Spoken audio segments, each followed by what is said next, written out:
بسم الله الرحمن الرحيم. الحمد لله الذي أنزل على عبده الكتاب ولم يجعل له عوجا قيما لينذر بأسا شديدا من لدنه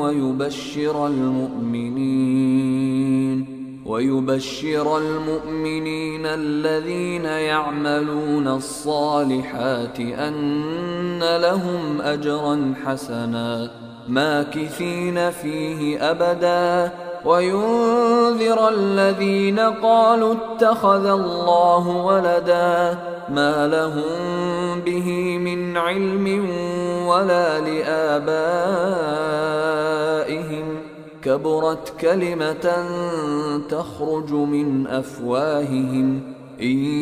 يقولون إلا كذبا فلعلك باخع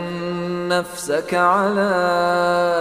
آثارهم إن لم يؤمنوا بهذا الحديث أسفا إنا جعلنا ما على الأرض زينة لها لنبلوهم أيهم أحسن عملا وإنا لجاعلون ما عليها صعيدا